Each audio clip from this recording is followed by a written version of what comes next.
আজ আমরা চললাম বিশ্ব বাংলা দেখতে। তো এত সুন্দর একটা জায়গা কলকাতাতে আছি, না দেখলে হয় নাকি? বাপরে বাপ, তার সাথে এত সুন্দর একটা জগন্নাথ মন্দিরের দেখা পেয়ে যাব, সত্যি ভাবতেই পারিনি। মন্দিরটা অসাধারণ, মানে আমি যতটা বলবো ততটাই হয়তো কম। তো রাধে রাধে বন্ধুরা, সকলে কেমন আছেন? আশা করছি সকলে খুব ভালো আছেন। আমার চ্যানেল আড্ডা উইথ নন্দিনীতে আপনাদের অনেক স্বাগত। চলুন আর কথা না বাড়িয়ে এবার বের হওয়া যাক, কারণ বেরিয়ে অনেক কাজ আছে। সর্বপ্রথম তো যাব আমার ভাগ্নের সাথে দেখা করতে। ওই যে দিদি কতগুলো জিনিস ওর জন্য পাঠিয়েছে, ওকে ওগুলো দিয়ে দিই। তো কত স্টাইল করে বেরোলাম, চুল টুল ছেড়ে বেশ হিরোইনের মতন। তারপরে একটু দূর রাস্তায় হেঁটে গিয়ে এমন গরম লেগেছে, এত গরম আর ঘামছি, চুলটাকে টেনে টঙ্গের উপর বেঁধে নিয়েছি যে না আর স্টাইল মারতে পারবো না বাপু, চুলটাকে বেঁধে নিই, কারণ এত গরম। দেখুন বাবা ছেলের কাণ্ড, আমাকে পেছনে রেখে ওরা আগে আগে চলে যাচ্ছে। আসলে এটা নিউ টাউন বাস স্ট্যান্ড, এখান থেকে আমরা বাস ধরবো।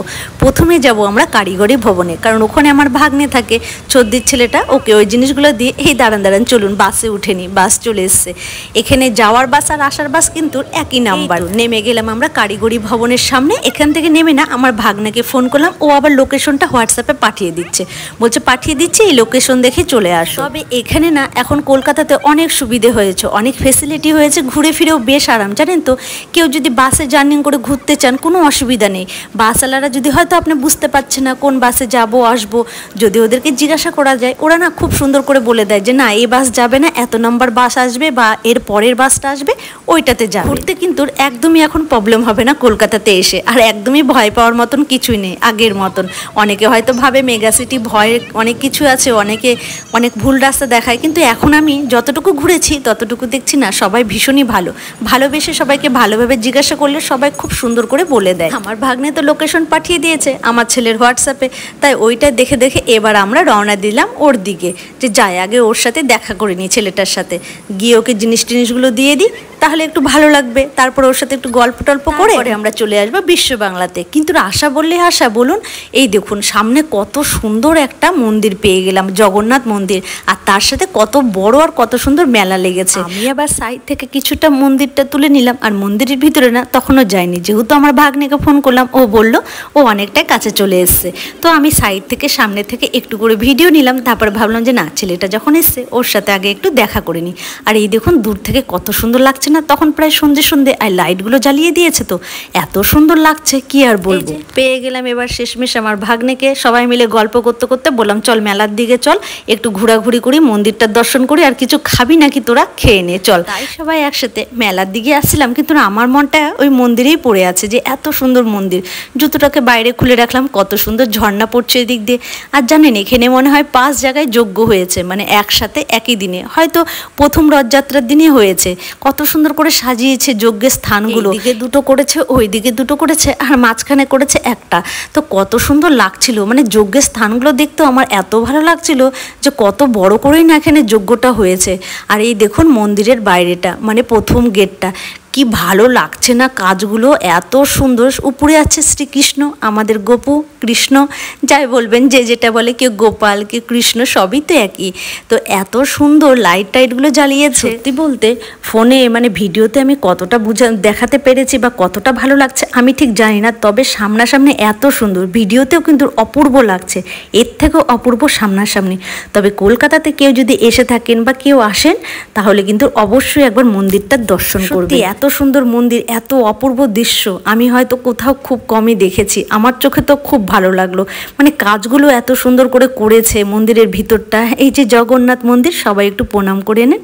আর এইদিকে না এক সাইড মাঝখানে বসিয়েছে জগন্নাথ, আর দুই পাশে বসিয়েছে, একদিকে রাম লক্ষ্মণ সীতা, আর একদিকে আছে শ্রী হনুমান। যখনই আপনারা আসবেন ওই কারিগরি ভবনের সামনে নেমে পড়বেন, ওখান থেকে নেমেই কিন্তু মানে রাস্তার অপোজিটে নামিয়ে দিবে, রাস্তার এই পারে আসতে হবে, আর কারিগরি ভবনটা পার হয়ে একটা রাস্তা পাশ দিয়ে চলে গেল, বা যে কেউ কাউকে জিজ্ঞাসা করলে যে জগন্নাথ মন্দির কোথায়, সবাই দেখিয়ে দিবে, কারণ প্রচণ্ড নাম করার খুব জাগ্রত আর ভীষণই সুন্দর একটা মন্দির। দেখুন কত সুন্দর লাগছে না, রাম লক্ষ্মণ সীতা, কি সুন্দর লাগছে, কাজগুলো কত সুন্দর। আর এদিকে আমি চলে এলাম রাম লক্ষ্মণ সীতার মূর্তি দেখে হনুমানজির কাছে। সুন্দর করে কিন্তু হাতের কাজগুলোও করেছে, এত সুন্দর লাগছে মন্দিরটা, কি আর বলবো। এই যে আমাদের বজরংবলী কত সুন্দর করে রেখেছে না, কত সুন্দর লাগছে। সত্যি সবারই একবার হয়তো আমার মতে আসা উচিত। যে এই মন্দিরটার দর্শন পেয়ে যাব সত্যি ভাবতে পারিনি। আমি তো গিয়েছিলাম যে কারিগরি ভবনের সামনে নামবো, ভাগ্নিকে ফোন করবো, ওর সাথে দেখা করব, জিনিসগুলো দেবো, তারপরে চলে আসবো আমরা বিশ্ববাংলা গেটে, ব্যাস এতটুকুই আমাদের পরিকল্পনা ছিল। কিন্তু এইখানে গিয়ে যে এত সুন্দর একটা মন্দিরের দর্শন পেয়ে যাব, গিয়ে অনেকক্ষণ ওখানেই বেশি সময় কাটিয়ে দিয়েছি। মানে ওখানেই আমাদের প্রায় 6:30 7টা বেজেই গেছে। সুন্দর হাওয়া হচ্ছিল না, চারিদিকে ঘুরিয়ে ঘুরিয়ে একটু বসলাম এই ঝর্ণাটার পাশে, খুব ভালো লাগছিল জানেন তো, সময়টা খুব সুন্দর কাটিয়েছি। তো এখানে এতটাই মন লেগে গেছিল যে আমরা যে বিশ্ববাংলা গেটে যাব, এদিকে দেরিও হয়ে যাচ্ছে, রাতও লেগে যাচ্ছে, মানে তাও মনে হচ্ছে ওখানেই থাকি, এত মানুষ এত লোকজন। যাই হোক, ওখান থেকে বের হওয়ার পথে না আমি একটা পাপড়ি চাট নিয়ে নিলাম, কারণ আমি যখন মন্দিরে ঢুকছিলাম ওরা তো মেলার দিকে ঢুকলো, ওরা তখন 3জনে পাপড়ি চাট খেয়ে নিয়েছে। পরে আমি যখন বের হই তখন বললো পাপড়ি চাট খাবে নাকি? আমি বলছি কেন? বলছে আমরা কিন্তু খেয়ে নিয়েছি, তুমি খেলে খেতে পারো। আমি বলছি আমি কেন তাহলে ছাড়বো, আমিও খেয়ে নিলাম। ফটাফট চলে এলাম ফাইনালি বিশ্ববাংলা গেটে। কত সুন্দর না, আমার না সেই লেগেছে সত্যি, প্রত্যেকটা মুমেন্ট আমার খুব সুন্দর লেগেছে, আর প্রত্যেকটা জিনিসই খুবই ভালো লেগেছে আমার কাছে, সত্যি খুব সুন্দর লেগেছে। আর রাত্রিবেলা হয়তো আরও বেশি ভালো লেগেছে, কারণ লাইটিংগুলো ছিল, লাইটগুলো ছিল।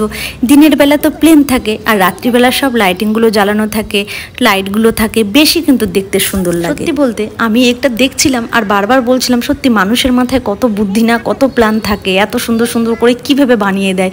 উপরে একটা এভাবে ঝুলনের মতন বানিয়ে দিয়েছে, এখানে উঠে কত মানুষ ডিনার করছে, লাঞ্চ করছে, ঘুরছে ফিরছে, কত সুন্দর না। আবার কারো প্রবলেমও হচ্ছে না, নিজ দিয়ে গাড়ি যাচ্ছে, উপরে কত সুন্দর গোল করে ওটাকে কিভাবে আটকিয়েছে। কত আমি প্রশ্ন করে যাচ্ছি যে এত সুন্দর জিনিসটা কিভাবে করলো। আর এখানে খুব সুন্দর পার্কের মতন করে দিয়েছে। অবশ্য কলকাতার যে কোনো জায়গায় না একটু পর পর গেলে একটা করে ফাঁকা বড় জায়গা রাখে, সেটা হচ্ছে পার্কের মতন, সবাই যেন বসে ওখানে আড্ডা দিতে পারে, গল্প করতে পারে, কিছু খেতে পারে, এরকম একটা করে আছে। কিছু দূর গিয়েই এই জায়গাগুলো করেছে সবার জন্য, একটু হাওয়া, মানে খুব সুন্দরভাবে হাওয়া লাগে। আমার তো বেশ ভালো লাগছিল। আর সত্যি কথা বলতে এইগুলো, এই এত সুন্দর সুন্দর দৃশ্য না দেখার জন্য চোখের দেখাতেই কাফি, মানে ভিডিওতে অতটা ভালো লাগে না যতটা চোখের সামনে ভালো লাগে। বলে না চোখ হচ্ছে আমাদের আসল ক্যামেরা, যেটাতে চোখে পড়ে সেটাতে ক্যামেরাতে পড়ে না, ফোনে অতটা আসে না। তো ওইখানে আমরা 3জন বসে একটু আড্ডা, মানে সবাই মিলে আড্ডা দিচ্ছিলাম, সবাই দেখি ওখানে বসে আছে, আমরাও বসলাম, বসে একটু আড্ডা দিলাম। কত সুন্দর হাওয়া হচ্ছিল, একটু হাওয়াটাকে উপভোগ করলাম, যে এত গরমের মধ্যে এত সুন্দর হাওয়া। বসে বসে আমরা বলছি কপাল কি, কারো প্রচুর টাকা, সে বিশ্ববাংলা গেটের ভেতরে আছে, ওখানে বসে বসে খাচ্ছে আর আমাদেরকে দেখছে। আর আমাদের বাপু অত এখন টাকা নেই, তাই আমরা নিচে বসে বসে ওদেরকে দেখছি। আমি বলছি আর হাসছি ওগুলোই। আর এদিকে না হালকা হালকা 2-1 ফোঁটা বৃষ্টিও পড়ছিল। আমি আবার বলছি যে 2-1 ফোঁটা বৃষ্টি পড়ছে, চলো বাড়ি যাই। তবে বলছে এই বৃষ্টি কোনো কিছু, মানে এই বৃষ্টি থাকবে না। সত্যি তাই, ওই 1-2 ফোঁটা হলো, তারপরে যেই কি সেই আবার সেই হাওয়া, আবার সেই গরম। তবে এই হাওয়াগুলোও না গায়ে লাগে না, প্রচুর ঘামে, প্রচুর গা ঘামছে একদম। তো ওখানে বসে বসে অনেকক্ষণ আড্ডা দিলাম আমরা। হ্যাঁ, আজ তো ঘুরে যাচ্ছি, দেখে যাচ্ছি, এই মোমেন্টটা এনজয় করে যাচ্ছি। একদিনই বিশ্ববাংলাতে ঢুকবো, ভেতরে ঢুকে কি কি খাবার আছে, কেমন কেমন খাবার আছে অবশ্যই খাবো, যদি ভগবান সাথ দেয় বা কপাল সাথ দেয়।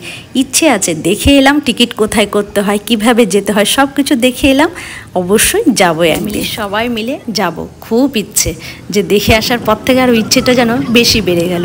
তারপরে কি বাস ধরে নিলাম নিউ টাউনে, যেখানে আমরা নামবো। চলে এলাম আমরা আমাদের বাস স্ট্যান্ডে। এবার চলুন নামা যাক।